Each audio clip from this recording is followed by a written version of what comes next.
Assalamualaikum warahmatullahi wabarakatuh. Kami dari Universitas Muhammadiyah Tangerang, Prodi Pendidikan Bahasa dan Sastra Indonesia, dari kelompok 3 Metodologi Penelitian Bahasa. Di sini kami akan memaparkan materi tentang sumber data dengan pemateri 1, saya Sekap Puspita Ningrum. Saya Linda Yusa Putri. Saya Novia Dewi Sulistiarini. Baik, kami akan presentasikan materi tentang sumber data populasi dan sampel.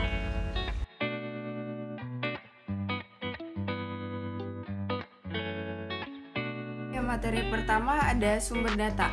Nah, yang dimaksud sumber data dalam penelitian adalah subjek dari mana data diperoleh. Apabila penelitian menggunakan kuesioner atau wawancara dalam pengumpulan datanya, maka sumber data disebut responden, yaitu orang yang merespon atau menjawab pertanyaan-pertanyaan peneliti, baik pertanyaan tertulis maupun lisan.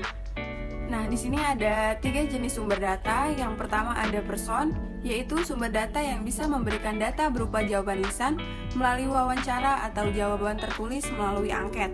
Nah, yang kedua ada flash, yaitu sumber data yang menyajikan data berupa tampilan keadaan, diam atau bergerak.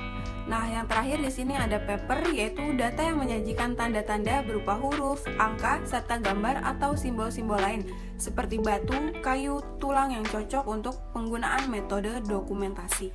Ya, di sini ada populasi. Nah, yang disebut populasi adalah suatu generalisasi yang terdiri dari objek atau subjek yang mempunyai kualitas dan karakteristik tertentu yang ditetapkan oleh peneliti untuk dipelajari dan kemudian ditarik kesimpulannya. Populasi dibedakan menjadi 2, yaitu populasi terbatas dan populasi tidak terbatas. Populasi terbatas yaitu populasi yang memiliki sumber yang jelas batas-batasnya secara kuantitatif. Lalu populasi tidak terbatas yaitu populasi yang memiliki sumber data yang tidak dapat ditentukan batas-batasnya secara kuantitatif. Dilihat dari kompleksitas objek populasi, maka populasi dapat dibedakan menjadi populasi homogen dan populasi heterogen. Populasi homogen yaitu keseluruhan individu yang menjadi anggota populasi. Populasi heterogen yaitu keseluruhan individu anggota populasi relatif memiliki sifat-sifat individual. Materi selanjutnya adalah sampel. Jadi sampel ini adalah bagian dari populasi yang diharapkan mampu mewakili populasi dalam penelitian. Dalam penyusunan sampel perlu disusun kerangka sampling, yaitu daftar dari semua unsur sampling dalam populasi sampling.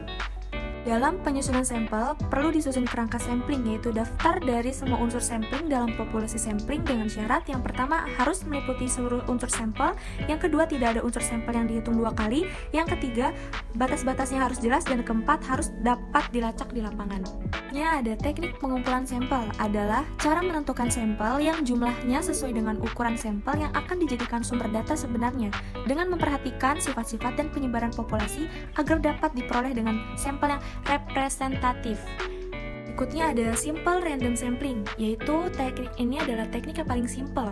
Sampel biasanya diambil secara acak tanpa memperhatikan tingkatan yang ada dalam populasi.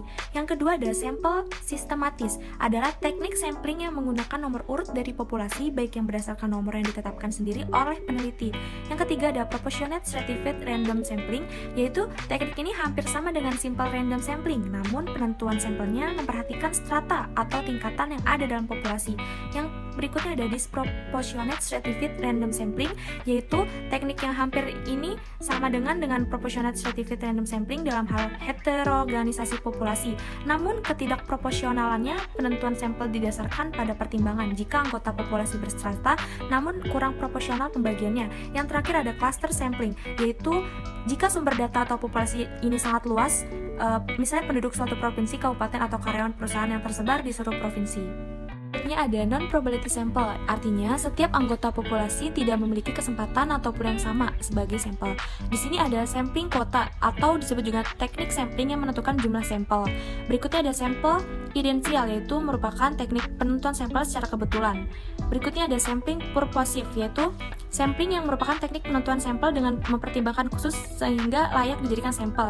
Berikutnya ada sampling jenuh, yaitu sampel yang mewakili jumlah populasi. Yang terakhir ada snowball sampling, yaitu penentuan jumlah sampel yang semula kecil kemudian terus membesar seperti ibarat bola salju. Dari penjelasan di atas dapat kita simpulkan bahwa sumber data dalam penelitian adalah subjek dari mana data diperoleh. Apabila peneliti menggunakan kuesioner atau wawancara dalam pengumpulan datanya, maka sumber data disebut responden, yaitu orang yang merespon atau menjawab pertanyaan peneliti. Sekian pemaparan materi tentang sumber data populasi dan sampel. Kami harap yang menonton untuk bisa menyimak dan mengerti apa materi yang kita sampaikan. Terima kasih. Apabila ada kurang dan salahnya mohon maaf. Wassalamualaikum warahmatullahi wabarakatuh.